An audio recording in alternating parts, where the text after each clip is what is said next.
ভালোবাসার কিন্তু এই দেশের সরকারের ভালোবাসা নেই, না এই দেশ পৃথিবীর জাতিসংঘের ভালোবাসা ইসরায়েলের প্রতি। সম্মানিত যাত্রীবৃন্দ, এখানে অনেক শিক্ষিত মানুষ আছেন, পত্র পত্রিকা পড়ে। কিছুদিন আগে আমরা সমাজ কল্যাণ মন্ত্রীকে তো আদর স্নেহের ভিত্তিতে আমরা তাকে প্রধানমন্ত্রী করেছিলাম। মানবাধিকারের প্রতিনিধির পর উনি আমাদের ঘোষণা দিয়েছিলেন আমাকে থেকে অনেক কিছু দেবেন। ওনার হায়াত নয় সম্ভবত সময় পাচ্ছে না, আজরাইল কাছে পড়তে থাকে তো ওনার হায়ার আসে আর উনি আর এই বাজেটটা তৈরি করতে পারে না, অর্থমন্ত্রীর কাছেও চায় না, প্রধানমন্ত্রীর কাছেও চাইতে পারে না। সম্মানিত যাত্রীবৃন্দ, আমার কথাগুলি এক শিল্পী ভাই জানি না কি উনি রেকর্ডিং করতেছে, বড় তাহলে রেকর্ডিং একটু ভালো করেই করেন, আমি একটু ভালো করেই করি। সম্মানিত যাত্রীবৃন্দ, আজকে এই দেশের জনগণ 16.5 কোটি মানুষের দাবি যেখানে 16.5 কোটি মানুষ আদায় করতে পারে না, সেইখানে 80,000 হিজড়া তাদের দাবি আদায় করা যাবে না। আপনাদের সহযোগিতার প্রয়োজন হবে, আপনাদের সহযোগিতার প্রয়োজনের একান্ত আমাদের কামনাও করি। সম্মানিত যাত্রীবৃন্দ, আজকে ওই গাড়িতে উঠে যদি কথা বলতেছি, অবশ্যই আমার একটা আশা আছে, আমার একটা প্রত্যাশা আছে। সেই আশা প্রত্যাশাটা সেটা হলো আপনার পকেট আমার পেট, আপনারা আমাদেরকে কিছু সাহায্য দেবেন, সেটা দিয়ে আমাদের দিন রুজি বা দৈনন্দিনের যে খরচাদি সেইগুলি আমরা সমাধান করি। সম্মানিত যাত্রীবৃন্দ, আমার একটা কথা পরিষ্কার ভাষায়, আমি অর্থের জন্য বলছি না, আমি আরো 10টা মানুষের জন্য বলছি। আপনার বাসায় শুধু খালি হিজড়াই নয়, অন্য কোনো প্রতিবন্ধী, অসহায় মানুষ, বস্ত্রহীন মানুষ, গরিব দুঃখী মানুষ, তাদের কাছে হাত বাড়ান, তাদেরকে একটু সহযোগিতা দেন। এই দেশের মানুষকে আর কি মানুষের জন্য এই দেশের সরকারের কাছেও কিছু কথা বলেন।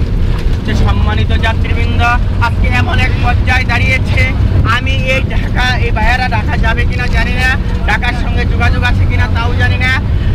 আমি ঢাকা বাংলাদেশ হিজড়া সমিতির জয়েন্ট সেক্রেটারি হিসাবে আমি ময়মনসিংহ বাস করি, সেই কারণে অনেক সময় আমার দেখাও যেতে হয়। আমি ইন্ডিয়াতেও যাই, সেখানেও দেখেছি ইন্ডিয়া আজকে সেই হিজড়াদের অধিকার হয়ে গেছে সংসদ না মন্ত্রী পরিষদ পর্যন্ত। আর আমাদের এই দেশের হিজড়া একটা ইউনিয়ন কাউন্সিলের বা ইউনিয়ন পরিষদের একটা মেম্বার হতে পারে না, তার ভোট দেওয়ার অধিকার আছে, ভোট দেওয়ার অধিকার নেই। এই যে একটা আমাদের প্রতি হিংসা, আমাদের প্রতি একটা অত্যাচার, আমাদের প্রতি একটা নির্যাতন, সেইগুলি পরিহার করার জন্যেই আজকে আমাদের দাবি এসেছে যে আপনার বাড়ির আশেপাশে যদি কোনো হিজড়া থাকে তাদেরকেও বলবেন আমাদেরকে সহযোগিতা করার জন্যে। ভাই, আজকে আমরা যদি আজকে যে কোনো কাজে যাই আমাদের অর্থের প্রয়োজন আছে, আজকে আন্দোলনে গেলে অস্ত্রের প্রয়োজন আছে। অস্ত্রটা কি দাঁড়াবে? অস্ত্রটা হবে আপনাদের মন মানসিকতা, আপনাদের সহযোগিতা, আপনাদের অর্থ, আপনাদের কষ্ট, আপনাদেরকে নিয়েই আমাদের সেই যুদ্ধ। সম্মানিত যাত্রীবৃন্দ, আমাদেরকে বলা হয় যে আমরা প্রতিবন্ধী, আমরা প্রথম শ্রেণীর প্রতিবন্ধী। ভাই, আজকে আপনারা আছেন শিক্ষিত মানুষ, আমি কিভাবে প্রথম শ্রেণীর প্রতিবন্ধী হলাম? আমাকে এই স্বীকৃতি কোথায় থেকে দিলেন? আমি তো চাই না এই প্রতিবন্ধী স্বীকৃতি, আমি চাই এই দেশে আমার একটি কর্ম, আমি এই কর্ম করে বাঁচতে চাই। কেন আজকে হিজড়া রাস্তায় ভিক্ষা করবে? তাদেরকে পুলিশ দিয়ে ধরে নেন, র্যাব দিয়ে ধরে নেন, তাদেরকে বিলিয়ার দিয়ে ধরে নেন, আর্মি দিয়ে ধরে নেন। একজন যদি আপনার এগেইনস্ট পার্টি করে তাকে যদি আপনি 24 ঘন্টা হাজতে রাখতে পারেন, একটা হিজড়াকে ধরে নিয়ে একটা কোম্পানিতে চাকরি দিতে পারেন না, সেই নজিরবিহীন ঘটনা আপনি সৃষ্টি করে দেন, তার সেগুলি উপরে না। সম্মানিত যাত্রীবৃন্দ, আমি আসলেই অনেক সময় আমাকে বলে যে আমি সব হিজড়ারা বলে যে আইতেছে ভালো বক্তব্য দেওয়ার জন্য, আসলে তো বক্তব্য বোধহয় একটা ভালো হবে না। আমি বক্তব্য দেই না, আমি ভারতেও অনেক কথা বলেছি, ভারতেও অনেক হিজড়াদের সঙ্গে হিজড়াদেরকে বুঝিয়েছি। বাংলার মাটিতে, আমার দেশে, আমার মাতৃভূমিতে আমি অনেক হিজড়াদেরকে বুঝিয়ে রাখি যে শুনো, তোমরা মানুষের সঙ্গে খারাপ আচরণ করো না। তোমাদের আমি নিজেও এক সময় খারাপ আচরণ করেছি অন্য হিজড়ার সহযোগিতা পেয়ে, কিন্তু এখন যখন আমার বিবেকে প্রশ্ন জাগে যে কেন এই সময়গুলি কাটালাম, কেন আজকে এই সময় নষ্ট করলাম, আজকে যদি এই সময় নষ্ট না করে আজকে যদি ভালো পরিবেশে থাকতাম, ভালো অবস্থান পেতাম। দুঃখের বিষয়, মনে হয় এটা সৃষ্টিকর্তার ইশারায় এই ঘটনা ঘটেছে। যে সম্মানিত যাত্রীবৃন্দ, আপনাদেরও সময় ফুরিয়ে যাচ্ছে, আপনাদেরও কষ্ট হচ্ছে, আমারও শারীরিকভাবে আজকে 12 দিন যাবত ওই লাইনে কাজ করে যাচ্ছি।